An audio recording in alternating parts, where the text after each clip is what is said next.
we all fall down.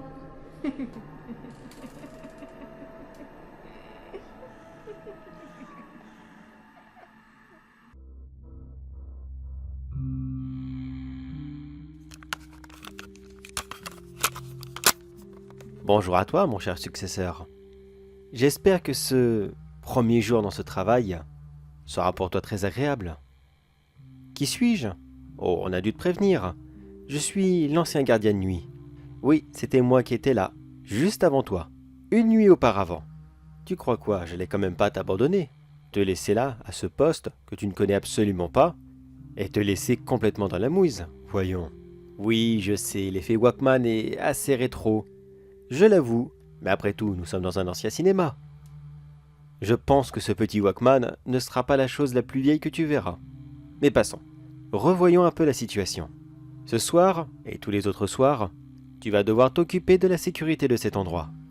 Comme tu le sais, c'est un ancien cinéma de quartier. Une ancienne petite affaire familiale qui a tourné pendant 5 ou 6 générations, il me semble.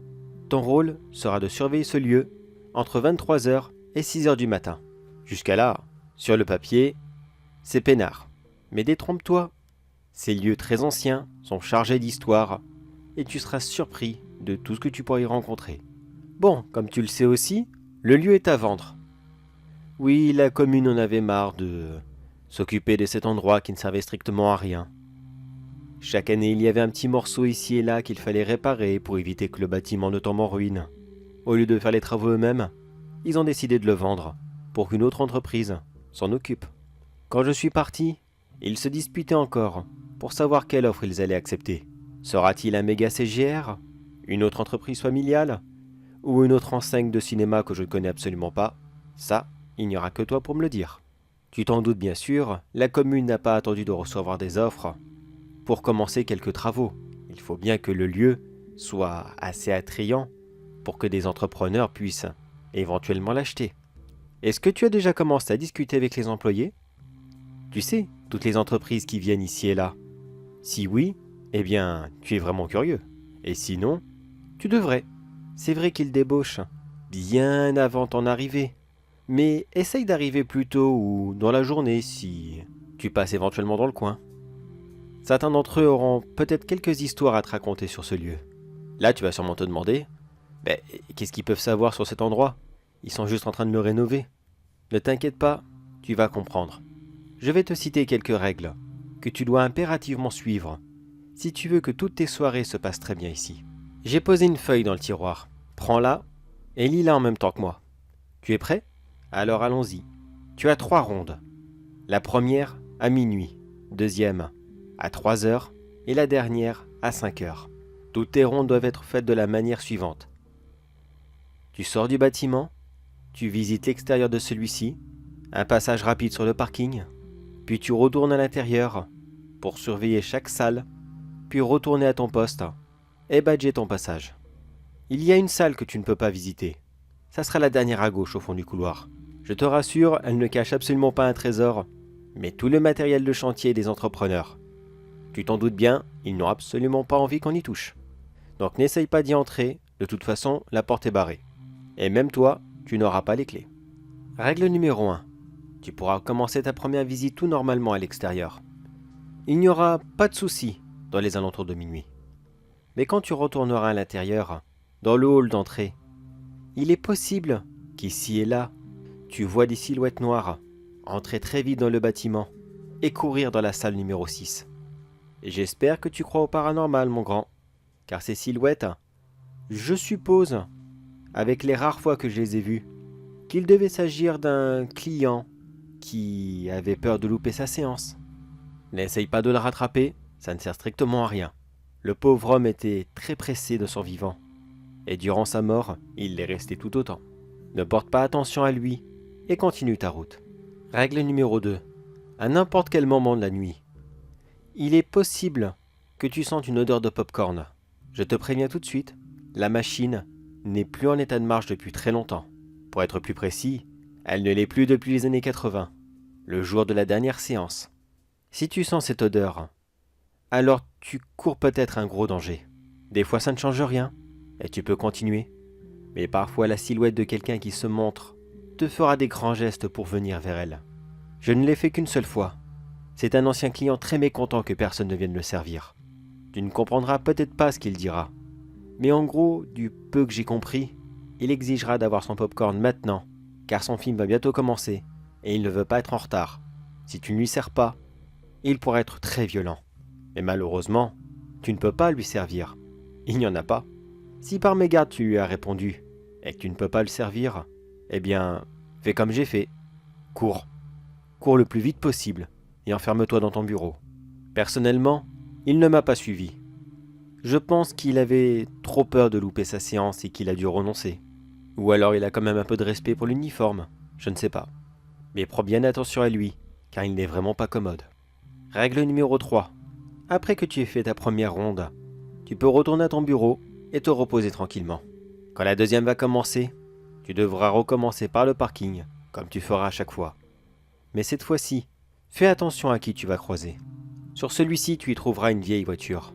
Désolé, je peux pas vraiment t'aider sur le modèle de voiture car je suis assez nul dans ce domaine. Vraiment, vraiment nul. Tout ce que je peux te dire, c'est qu'elle est rouge. Et très très ancienne. Je pense que c'est une Renault 5 ou quelque chose comme ça, il me semble. Si tu l'approches, tu y verras 2 personnes en train de discuter. Ils seront appuyés sur le capot et tu n'entendras absolument pas leur conversation. Tu les verras vaguement bouger les lèvres, ce qui te fera comprendre que oui, ils ont une conversation. Mais de quoi, ça, c'est comme si qu'ils faisaient exprès de chuchoter, afin de t'attirer, de te rendre curieux et de t'approcher un peu trop près. Je te déconseille fortement de t'approcher d'eux. Si tu les vois, termine rapidement ta ronde et retourne à l'intérieur. Ils ne te suivront pas. Non, ils sont un peu trop occupés de toute façon. Comment est-ce que je peux le savoir ? C'est simple. Si tu as quand même envie de te rapprocher et d'aller écouter ce qu'ils disent, juste avant d'être malheureusement trop près, tu entendras dans le coffre de leur voiture quelqu'un qui tape et qui essaye de crier avec quelque chose sur la bouche, rendant ses appels à l'aide complètement incompréhensibles. Si tu ne veux pas rejoindre ce pauvre malheureux, fais demi-tour rapidement, ou sinon ce soir-là, vous serez 2 à être enterrés. Et pas la peine d'essayer d'appeler la police ni quoi que ce soit. Tu t'en doutes bien que ces gens sont morts depuis très longtemps. Qu'est-ce que tu vas essayer de leur expliquer ? Garde ça pour toi et retourne à ton travail. Ça va ? Tu tiens encore le coup ? Tu vas t'accrocher ? Oui, là, je m'en doute que ça a dû être riche en émotions. Surtout si tu les as tous vus. Le râleur à l'entrée, les kidnappeurs sur le parking, c'est déjà riche en émotions. Allez, t'inquiète pas, tu vas tenir le coup. Il y a un distributeur de café dans le hall d'entrée. Avec ta carte, tu peux en avoir 3 gratuits par jour. Je te recommande vivement de les consommer, car crois-moi que dans ce genre de situation, on en devient très vite accro. Allez, on continue. Règle numéro 4. Toujours durant la deuxième ronde, quand tu passeras à côté de la salle 6, celle où s'étaient rendues plusieurs silhouettes, tu entendras un projecteur être allumé. Tu peux aller dans la salle des projecteurs et essayer de l'éteindre si ça t'amuse. Mais je te déconseille très vivement de faire ça, pour plusieurs raisons. Déjà, premièrement, le projecteur en question est une antiquité. La commune compte beaucoup sur ces reliques du passé, afin d'attirer des nouveaux entrepreneurs et de faire une petite galerie de musée, si tu vois ce que je veux dire. Si tu abîmes le matériel, il te faudra plusieurs mois de salaire pour les rembourser. Et encore, si tu n'es pas viré entre-temps. La deuxième raison de ne pas y toucher, entre dans la salle numéro 6 et tu comprendras. Si le projecteur est allumé, il y aura un film de projeté sur la toile. Ne le regarde surtout pas. Regarde à l'intérieur de la salle. Tu y verras quelques silhouettes ici et là.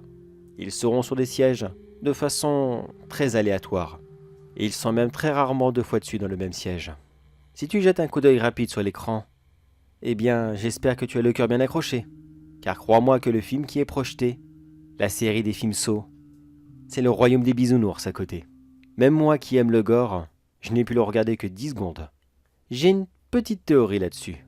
Je pense que ce cinéma devait autrefois projeter ce genre de film à un petit groupe de personnes en particulier, des petites séances privées, et qui devaient se réaliser de manière peu légale, si tu vois ce que je veux dire. Oui, je pense que ce lieu est chargé de mauvaises histoires, et il vaut mieux peut-être ne pas tout savoir.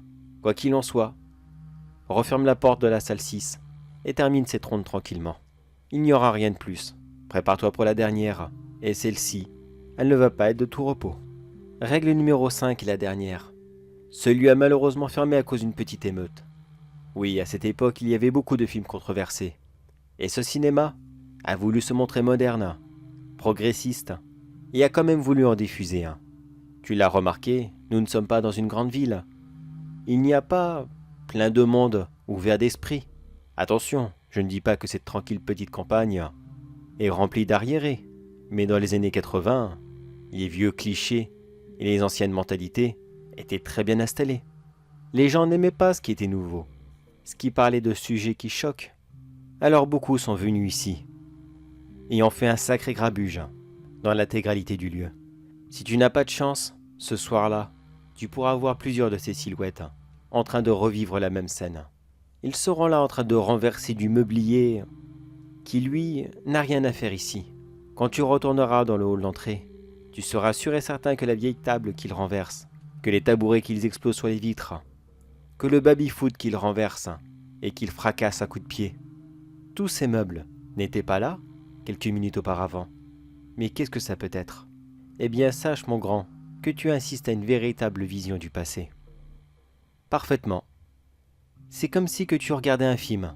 Après tout, dans une salle de cinéma, ce n'est pas rare de voir des films. Mais celui-ci donne complètement sur cette nuit de massacre. Ne rentre surtout pas dans leur jeu. Reste en haut des escaliers et ne descends pas dans le hall d'entrée. Regarde-les depuis le balcon, assis-toi sur les marches, regarde ton uniforme. Tu fais partie du cinéma. À ton avis, sur qui ces fantômes vont taper une fois qu'ils auront fini de tout casser ? Les employés du cinéma. Et oui, si tu t'approches un peu trop près, tu vas aussi en prendre plein la figure. Reste à l'écart et admire tous les petits policiers qui vont bientôt rentrer. À mon avis, ces gens étaient beaucoup plus nombreux dans le passé. Vraiment plus nombreux. Pourquoi est-ce qu'on ne les voit pas tous ? Eh bien, je te laisse admirer. Tu les verras tous s'entretuer. Les casseurs complètement déchaînés arracheront les pieds des chaises et commenceront à taper sur les policiers avec. Les pauvres ne s'y attendant pas du tout, commenceront à se faire rouer de coups, jusqu'à ce que l'un d'entre eux prenne son arme et tire dans le tas. Lui, tu ne le verras pas. Parce qu'il est vivant, il a réussi à échapper au massacre. Seuls ceux qui sont morts ce soir hantent encore les lieux. Je te garantis que la scène sera très violente. J'y ai déjà insisté quelques fois, et à chaque fois c'est toujours la même chose. Ils meurent tous les uns après les autres. Tu entendras simplement des coups de feu provenir de nulle part, et la majorité des silhouettes tomber par terre au même moment. J'espère que tu avais le cœur bien accroché, car devant cette violence et tout ce sang qui est projeté partout, tu n'es pas prêt de revoir un film d'horreur de la même façon. Si tu te demandes quand est-ce que tu vas pouvoir sortir dehors pour commencer ta ronde, attends que toutes les silhouettes aient disparu. Ça devrait prendre 10 à 15 minutes.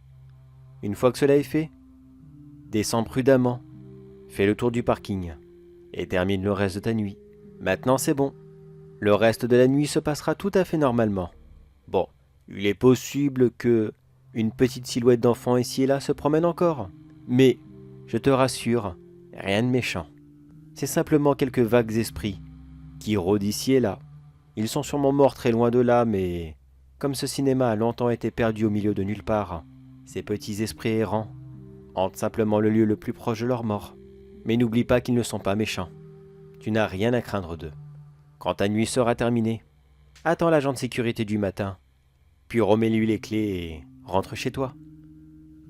Ou alors, comme je te l'ai dit, si tu es curieux et que tu veux entendre plus d'anecdotes de ce lieu, attends les ouvriers. Demande-leur s'ils ont vu ou entendu des choses. Et crois-moi que oui, ils en ont déjà entendu. Il y a même une équipe de maçons qui a démissionné. Tu vois, c'est quand même intéressant de les écouter. D'après eux, ils voient et entendent des choses très bizarres. Fais semblant de t'intéresser, mais surtout, ne leur raconte pas ce que tu as vu le soir. Car aussi bien que eux, ils ont quelques doutes, que si toi tu racontes tout ça, là ils vont vraiment te prendre pour un fou. Et si tu ne veux pas finir chez les hommes en blanc, garde ce secret pour toi. Eh bien voilà, futur collègue. Tu as réussi ta première nuit. Je te laisse ce Walkman avec la cassette, que tu peux réécouter à n'importe quel moment. Garde la feuille avec toi dans ta poche. Ça sera toujours utile. Si tu as des questions à me poser, j'ai laissé mon numéro de téléphone au dos de cette feuille. N'hésite pas à m'appeler, mais s'il te plaît, fais-le dans les horaires de nuit, aux heures de ton travail. Oui, je suis toujours gardien de nuit, mais spécialisé dans les lieux spéciaux.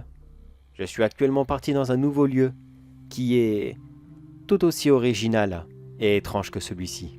Je ne te dis pas où, je garde la surprise.